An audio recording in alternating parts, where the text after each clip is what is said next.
Until recently, I thought I was going to be a lifelong Harry Potter fan.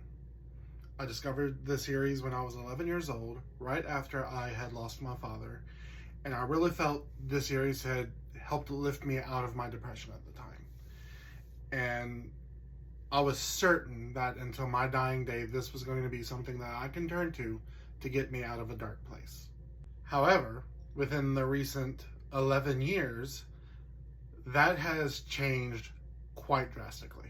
The beginning of the end for me was with the release of Harry Potter and the Cursed Child in 2015, right around my birthday. We were all excited in the fandom, like, oh my god, we're getting this 8th story? We didn't think that was possible. We thought she was done. We're getting a book and it's being turned into a Broadway play? Amazing! And then we read it, and the story was shit. It was so bad. It crapped on previously established lore in the first 7 books. It read like bad fan fiction. I was surprised that this was written by the same author. And that's what I thought all the discourse online was going to be about, and was disgusted by the fact that the only discourse I could find online was the fact that they dared to cast a black woman as Hermione. It ruined the magic of not only the books, but the fandom, because I always considered the Harry Potter fandom to be very accepting and welcoming and inclusive, only for them to flip around and become incredibly fucking racist. The next big downward spiral was the author who shall not be named revealing herself to be a major fucking TERF. For those who don't know what that means, it stands for Trans Exclusionary Radical Feminists, which does very little to help feminism, but does a lot to hurt the transgender community. It started off with her just showing support for somebody who just did not want to work with trans people, which, whatever. And then it became that essay with her promoting pretty much separate but equal mentality, which, ask anybody who grew up in Jim Crow America, separate but equal is completely separate and nothing equal. To her pretty much using her clout and her money to establish very harsh anti-trans laws within the UK. I was like, great. At 25, I had to find out that the fandom was a complete sack of shit. And now at 30, I had to find out that the author has established herself as Queen's sack of shit. But the worst part is now coming at almost 36 years old. Worse than a racist fandom and a transphobic author? Well, let me tell you. Allowing Prince Andrew, who is named rampantly throughout the Epstein files, into the studios where they are currently filming the television series for HBO Max. As somebody who thought they were going to be a lifelong fan and an ally to the trans community, I am disgusted. And I can't sit idly by anymore.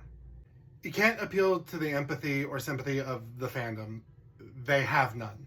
They've proven it by being fucking racist in 2015 and blatantly in support of a transphobe since 2020. It's not going to work. And also, stop posting spoilers to everything like it's some kind of gotcha. This series that's upcoming is purely nostalgia bait for everybody who not only watched the original movies, but also read the books. That's not doing anything. You need to hit them where it hurts. I'm taking a page out of the book of Amy Farrah Fowler, specifically when she ruined Raiders of the Lost Ark for the boys on Big Bang Theory. Full disclosure, about a year and a half ago I gave the books a reread. I'd already paid for them years before she established her transphobic views. I was like, well, I'm not giving her any money doing this, and I'm not going to let her turfy ways ruin the magic of these books for me. So I gave them a reread and let them ruin the magic themselves. Let's start with book 1. True to Amy Ruins Raiders. Book 1 would have ended the exact same way, even if the trio never went down the trapdoor. Oh, was that a little too fast for you? Well, let me repeat. Book 1 would have ended the exact same way, even if the trio never went down the trapdoor. Dumbledore said it himself. Only a person who would want to find the stone, find it but not use it, would be able to get it. Ipso ergo, Voldemort and Quirrell stood no chance of getting it. The only reason they even came close is because Harry intervened. He never goes down the trap door. He's never able to retrieve the stone from the mirror. Voldemort would have gotten fed up with Quirrell's constant failures, would have killed him from the inside out and left his body to rot in front of the Mirror of Erised, and then flew off, as he did. I hear you cry, but what about the house points that Harry earned for his house? Yeah, you mean the house points he could have earned back if he was awake for the final fucking Quidditch match? Yeah, they were only behind by 160 points.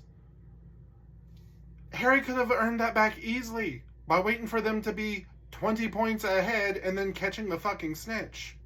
The only purpose it served in the end was for Harry, Ron, and Hermione to get really hurt and almost bring Voldemort back. And instead of reprimanding them for this, Dumbledore fucking rewards them, further feeding and encouraging Harry's Superman complex, or as Hermione rightfully calls it, his saving people's thing, which led to him crying wolf about who the real heir of Slytherin was in Book 2, about who put his name in the Goblet of Fire in Book 4, about Voldemort taking Sirius to the Department of Mysteries, which led to Sirius's death, by the way, in Order of the Phoenix. And then when he cries wolf, because the wolf is actually showing up this time in Book 6, nobody fucking believes him. And then, oh, don't get me started on Book 4 and Book 7. Those books were just the biggest fucking stream of cop-outs. I hear you crying and complaining, but when I was a kid, I so loved these books. I was so moved and blown away by them. You were a fucking kid. You were a kid enjoying kids doing kid shit. Alright? It didn't even need magic for that to be the case. And if you were an adult when these books came out and you liked them, you have some kind of issues with Arrested Development, and you really should get that looked at by a professional. But no matter who you are, what kind of fan you are, with everything that's wrong, both with the books and everything that's come along with it since, that only seems to be getting worse, it's high time that we grew the fuck up and moved on.